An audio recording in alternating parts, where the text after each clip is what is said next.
우리 이월수 집사님 기도 중에도 나왔지만은 오늘이 성령 강림주일입니다. 성령 강림주일은 언제인가 항상 똑같습니다. 언제냐? 예수님 부활 이후에 며칠 예수님 부활 이후에 예수님이 부활해서 이 땅에 며칠 계셨죠?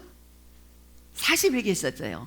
40일 계시다가 부활하시면서 너희들 여기 떠나지 마. 곧 내가 너희에게 보내주시겠다 이거예요. 보내주시겠다. 근데 뭘 보내주실지 몰라서 처음에는 떠나지 마.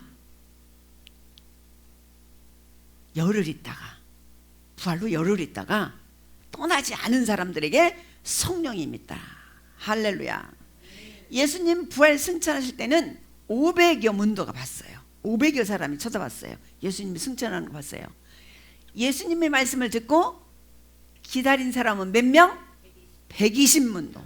120명이 안 돼서 막 기도하고 있는데 오늘 말씀을 읽었지만 그 말씀대로 불의 혀같이 갈라지며 성령이 각 사람에게 다 임했다. 할렐루야. 오늘 성령 강림주일에 여러분들에게 임하신 성령이 여러분들에게 말을 걸고 여러분이 성령에게 말을 거는 귀한 역사가 일어날 줄 믿습니다. 교회력에 있어서 오늘 성령 강림주일은 매우 중요한 날입니다. 왜냐하면 성탄절이 하나님이 인간의 몸을 입고 오신 날이라면 오늘은 성령 강림은 하나님이 인간의 마음 안에 들어오신 날입니다. 할렐루야. 여러분 만져보세요. 하나님 계시나? 계세요? 계세요? 못 느끼면은 성령 충만하지 않았다는 얘기예요. 여러분들 날마다 살아가면서 성령님이 말도 걸지 않고 내가 성령님께 말도 걸지 않고 중요한 결단을 놓고 대통령보다 더 훌륭하신 우리 하나님이 내 옆에 계시고 내 안에 계시는데 안 물어봐. 그래서 가다 실수해. 안 물어봐. 가다 넘어져. 안 물어봐. 가다 사고가 나. 이런 바짜 보짜 같은 사람들이 많아요. 할렐루야. 오늘 이후로 여러분들은 절대 바보 같은 사람 되지 마시기 바랍니다.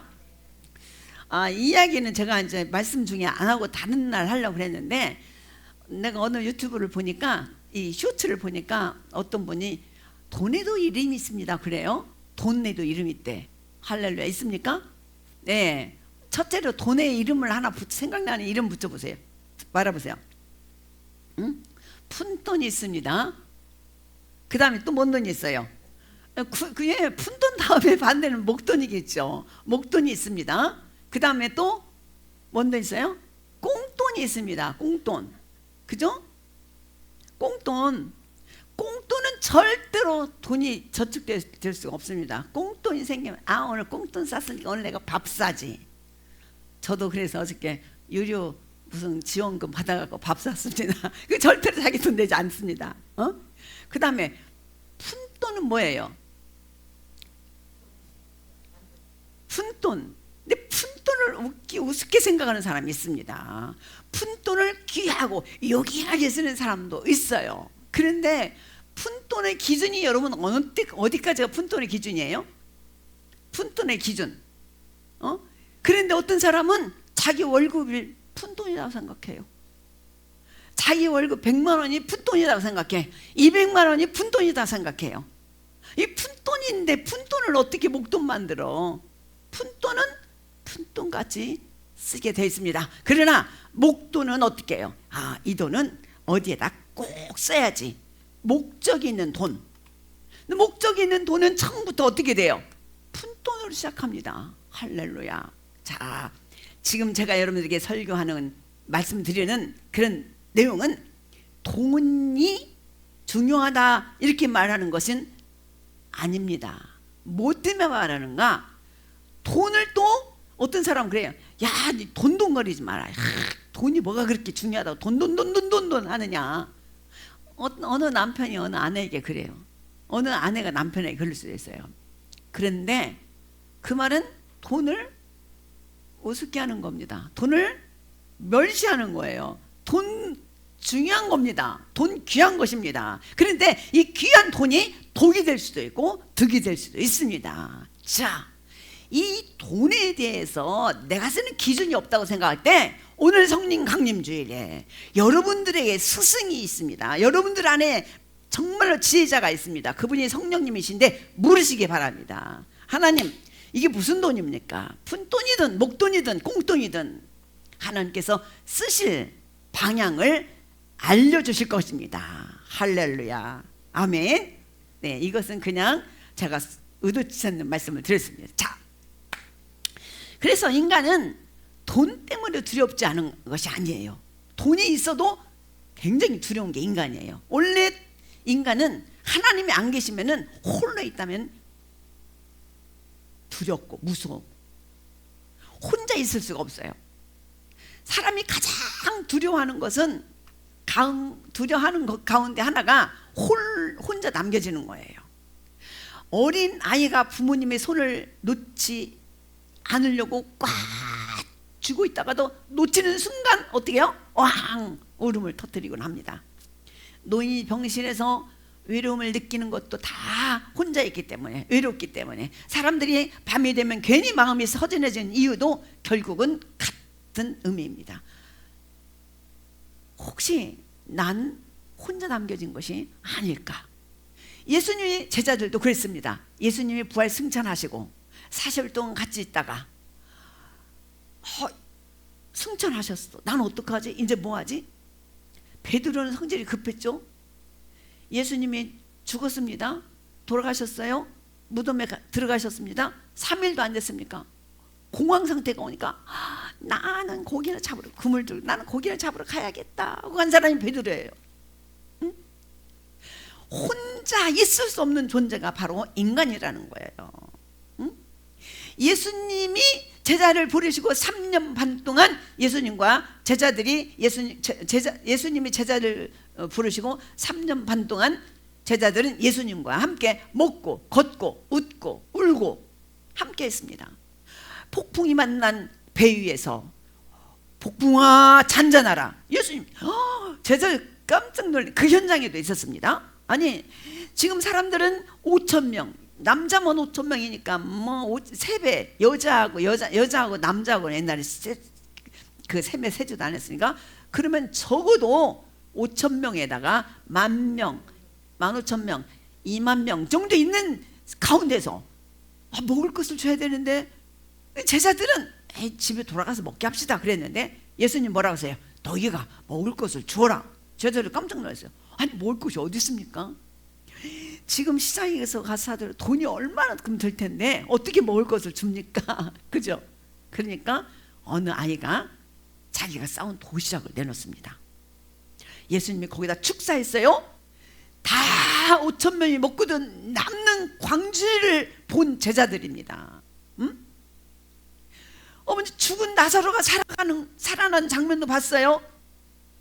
예수님의 계심으로, 예수님이 우리 제자들 옆에 계심으로 모든 것이 풍성하고 모든 것이 다 잘 되는 역사를 봤는데 예수님이 얼마나 또 말빨이 셉니까? 서기관과 바리새인 앞에서도 말로 해가지고 말씀으로 해가지고 다 이겼어요.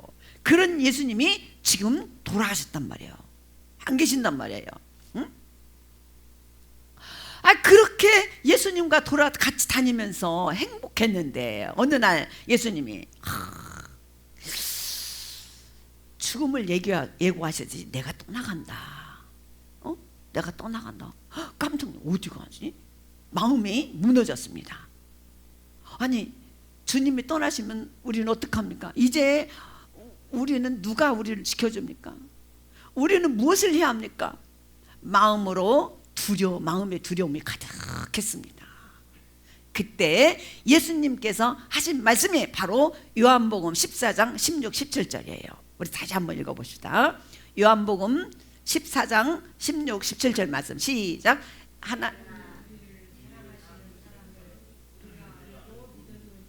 다시 한번 요한복음 14장 16절 17절 시작.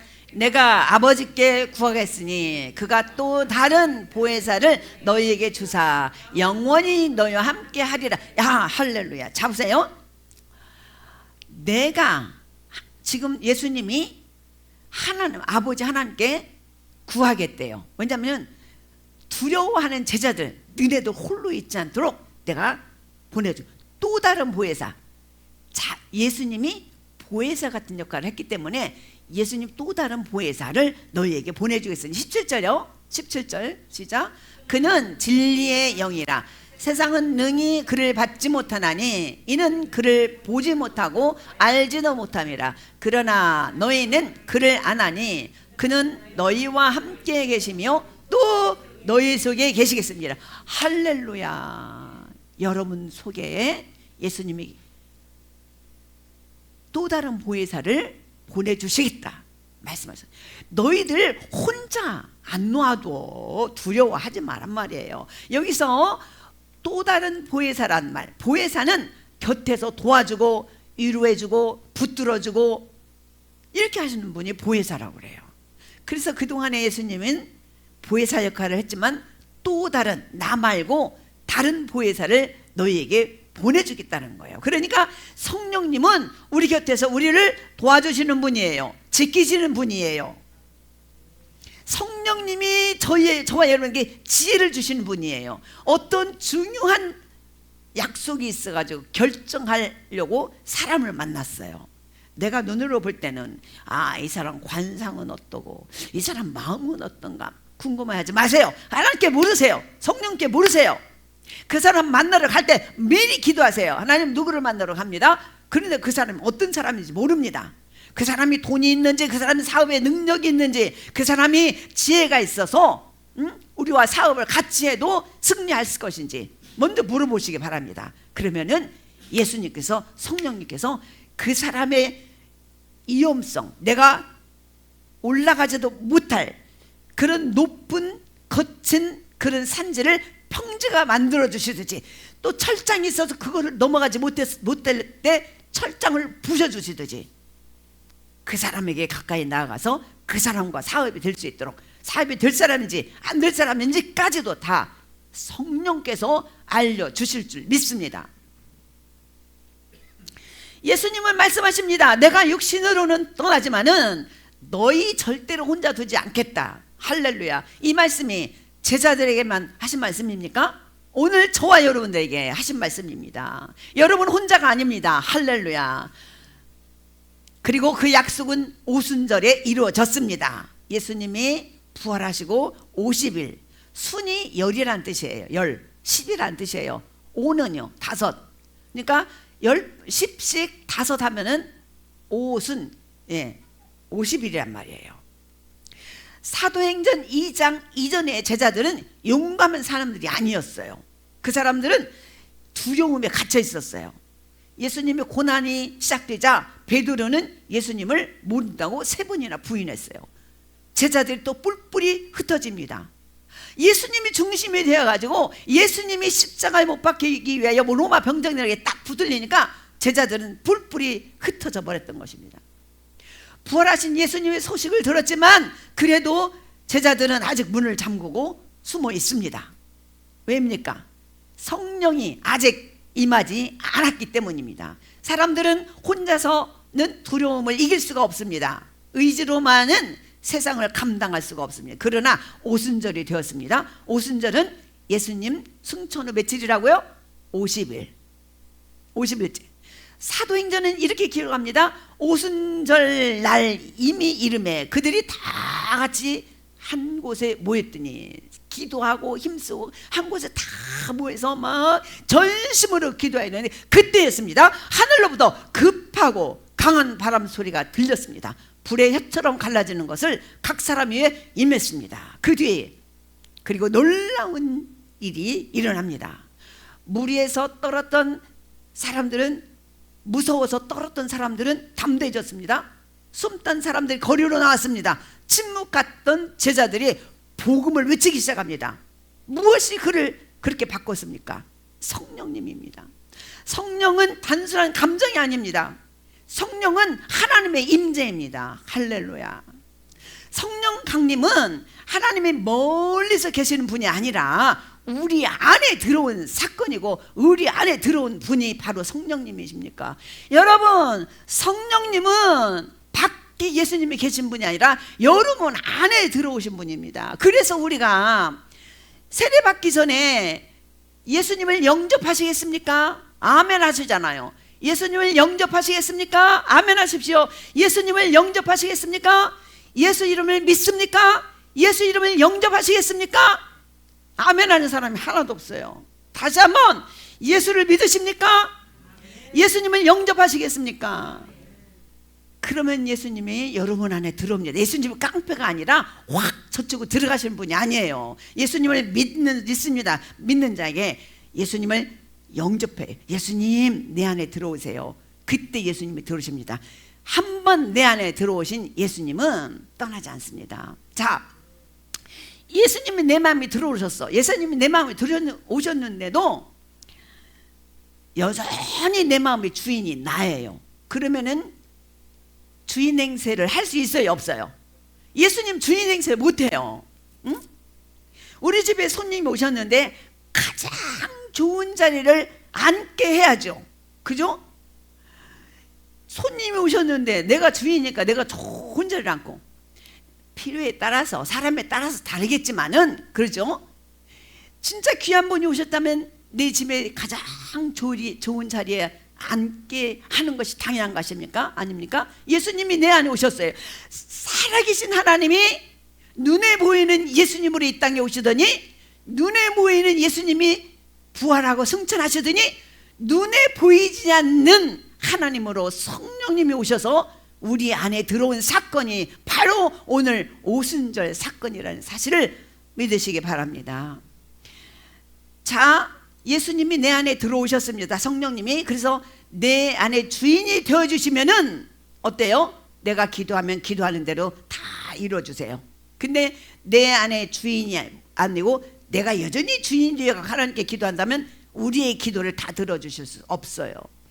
주인이신, 주여 이렇게 말하는 것은 내가 종이란 뜻이에요. 주여, 내 안에 주인이 계시는 성령님, 그분이 다 우리 기도를 듣는다는 거예요. 그런데 이게 갑작스럽게 된 일이 아니에요. 구약에서 요엘이라는 선지자를 통해서 이미 하나님께서 예언을 했어요. 아까 요엘서 읽으셨잖아요. 사실 갑작스럽게 일어나는 성경 말씀은 없습니다. 하나님께서 이미 예언하시고 그 예언을 이루시는 게 성경이에요. 수백 년 전에 선지자 요엘이 이미 예언했습니다. 그 후에 내가 내 영을 만민에게 부어주리라. 할렐루야, 아멘. 누구 한 사람, 누구 몇 명에게가 아니라 만민에게. 구약시대 때에는 특별한 사람들에게만 성령이 임했습니다. 왕에게, 선지자에게, 제사장에게 성령이 임했습니다. 그런데 요엘이 예언했던 것처럼 이제 만민에게 성령이 부어질 것이다. 그러면서 늙은이도 젊은이도 남종도 여종도 남자도 여자도, 할렐루야. 그래서 여자 목사가 생긴 겁니다. 할렐루야. 이전에는 여자들은 목사가 될 수가 없었어요.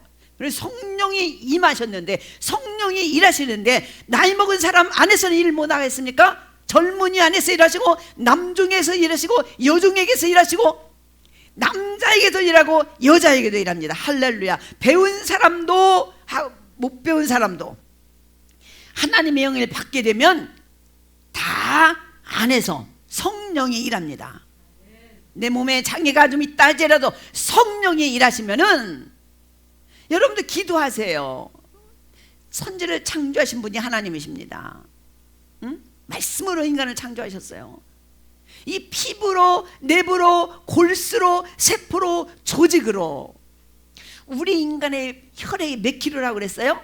우리 인간 난 사람의 이 내 몸에 들어있는 혈액이 몇 킬로? 몇 킬로? 에? 여러분들 안에 있는 혈관이 몇 킬로? 참고로 지구가 45,000킬로. 지구가 한 바퀴 뺑 돌려면 45,000킬로. 우리 몸은 몇 킬로일까요? 지구를 2바퀴 반 돌 수 있는 킬로, 그럼 몇이에요? 10만 킬로 이상이 된다고 합니다. 사랑하는 성도 여러분, 여러분들의 몸에서 발끝까지 혈관의 길이가 몇 킬로? 10만 킬로가 넘는다는 거예요. 여러분 킬로를 지금 계산을 못 하시는 것 같아요. 놀라질 않아요. 10만 킬로가 한 지구 2바퀴 반이라니까요. 여러분 지구 봤어요? 지구 걸어봤어요? 안 걸어봤어요? 여러분들이 걷고 다니는 게 지구예요. 얼마나, 누가 만들었어요? 하나님 만들었어요. 얼마나 놀랍습니까? 우리 세포는 850쪽에 놀랍지 않으세요? 조를 모르니까 안 놀라요. 알아야 놀래지, 몰라니까 못 놀래요. 응? 사람의 뼈는 몇 개예요? 또 몇만 개 하지 마세요. 사람의 뼈는 206개. 206개. 누가 만들었어요? 아니, 자, 이제 기술자들이 이 선풍기를 만든 사람은 누가 제일 잘 고쳐요? 선풍기를 만든 기술자가 제일 잘 고쳐요. 우리 누가 만들었어요? 하나님 만들었죠. 우리 몸은 누가 제일 잘 고쳐요?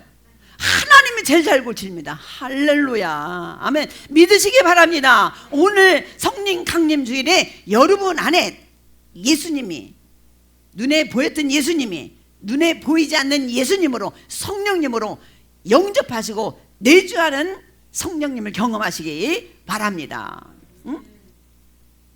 하나님이 일부 사람이 아니라 모든 사람 가운데 거하시는 하나님이 되시겠다는 선언입니다. 오순절 날 베드로는 사람들 앞에서 외쳤습니다. 지금 일어나는 일이 바로 그 요엘 선지자가 예언했던 그런 얘기예요. 성령 강림절은 교회의 시작이었습니다. 그리고 동시에 하나님 나라의 새 시대의 시작이었습니다. 자, 어떤 사람은 말합니다.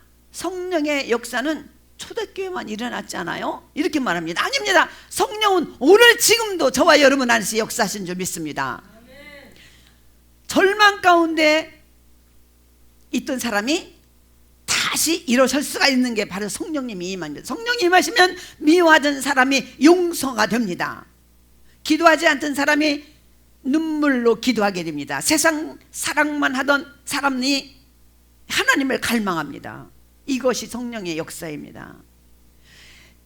예수를 믿고 하나님을 믿고 교회를 나오면서 내 마음에 변화가 전혀 없다는 것은 예수님이 여러분, 하나님이 여러분, 성령님이 여러분의 주인이 되지 않았다는 뜻입니다.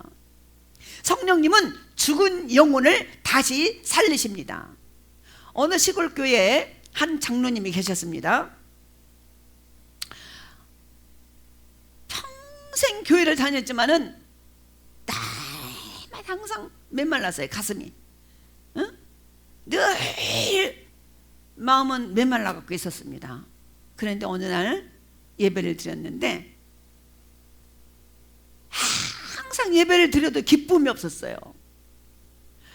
교회에 왔으면 찬양을 하면 따라서 해야죠. 몰라도 입을 따싹따싹 해야죠. 가만히 앉아 있었는데 어느 날 교회에 나갔는데 성령이 그 목사님 그래요. 하나님은 여러분들을 버리지 않았습니다. 여러분들을 위해서 예수님을 보냈다가 다시 성령님으로, 눈에 보이지 않는 성령님으로 여러분과 함께 계십니다. 그 말에 매일 듣던 목사님 말씀이었지만 그날 딱 그 말씀이 귀에 들어온 거예요. 그때 이 순간 장로님의 마음이 무너집니다. 나는 하나님을 멀리했는데 하나님은 지금 나와 함께 계신다고? 응? 하나님은 나를 떠나지 않으셨구나. 그날 이후에 그 장로님은 기도가 변화됐습니다. 예배가 달라졌습니다. 얼굴에 달라졌어요. 성령은 이렇게 사람을 바꾸십니다. 응? 왜요? 기도할 수 있으니까. 응? 하나님과 대화할 수 있으니까. 하나님이 옆에 계신다는 것, 내 마음에 계신다는 걸 알면, 응? 어때요? 말을 걸고 이 얘기를 하고, 그러면은 성령님은 우리에게 지혜를 주셔갖고 우리에게 또 말씀하시고, 응? 그 기도가 그냥 되는 게 아니에요. 정말 우리가 영적인 비밀을 알고 우리가 이 비밀 속에서 우리의 눈이 영적인 눈을 하나씩 하나님이 열어주실 때 그때 자동적으로 기도가 되어지는 것을 알 수가 있습니다. 그래서 우리 혈액이 10만 킬로같이 이거 누구만 하나님만 들었지. 그러면은 우리 인간의 혈액이 10만 킬로라는 거 인간이 만들었다면 역사 어느 책 장면에 이런 기록이 나와 있을 텐데 그런 기록이 없어. 성경에 나와 있으니 하나님이 인간을 창조하셨다. 그 기록 속에서 하나님께 기도하십시오. 10만 킬로나 되는 내 혈관에 무슨 문제가 있습니까? 하나님 뚫어주세요. 기도하시기 바랍니다.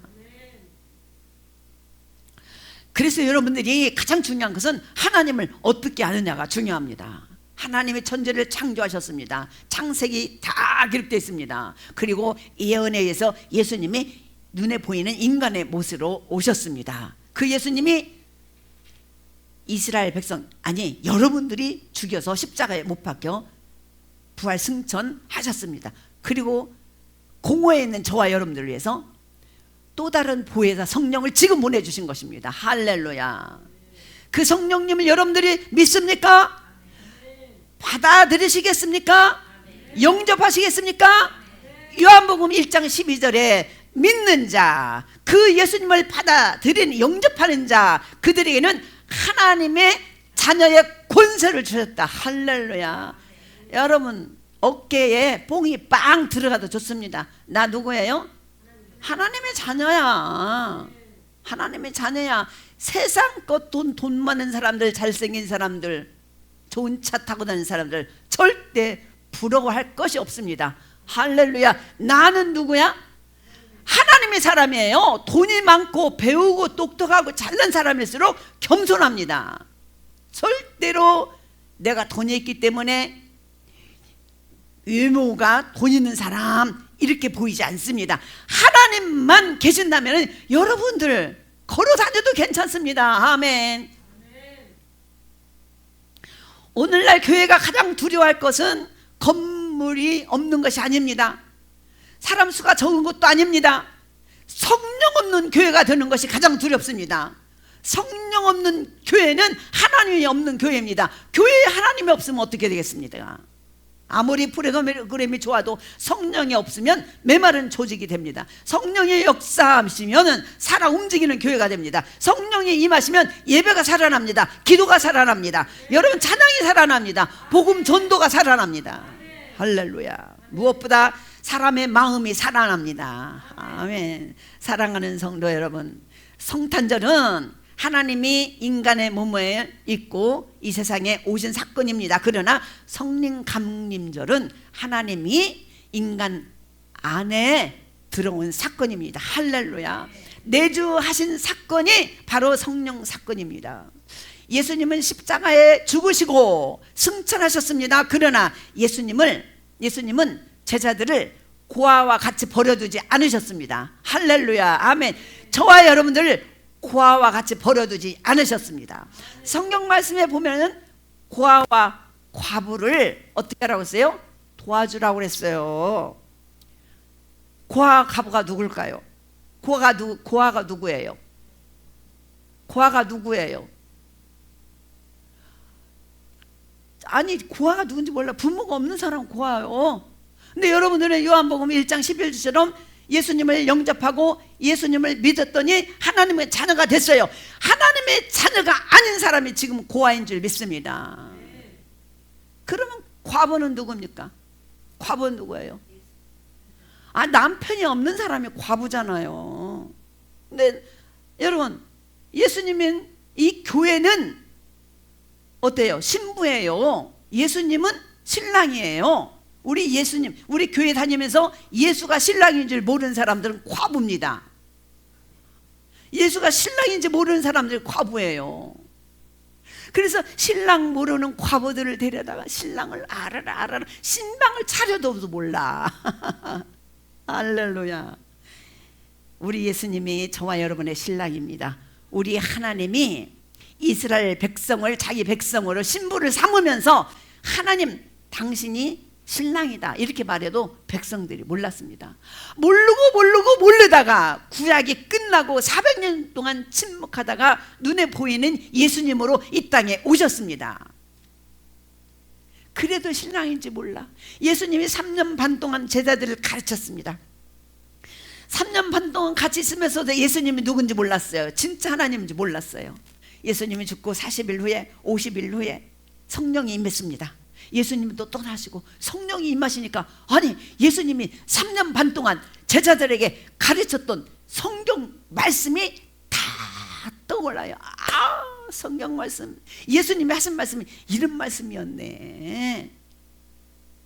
그렇게 하고 제자들은 후회하고 기도하고, 예수님 계셨을 때 나랑 함께 했을 때 내가 예수님을 못하고 불평하고, 예수님이 살아오셨는데도 토마처럼 예수님 피 못 자고 보면 내가 믿지 않는다고 불평을 했고 불신을 했던 그런 제자들이 눈물로 회개하고, 야 나는 이제 복음을 위해서 살겠다 해가지고 12 제자 모두가 다 요한 계시록을 쓴 요한만 늦게까지 살았어요. 왜? 하나님의 일을 감당해야 되니까. 그리고 제자들은 다 죽었어요. 순교했어요.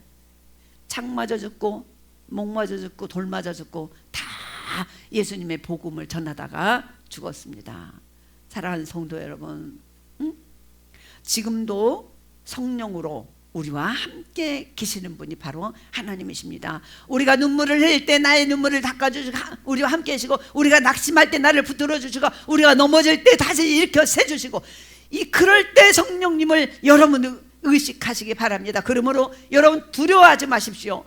문 닫고 숨어있던 제자들의 변화된 사건이 성령이 임한 뒤부터였습니다.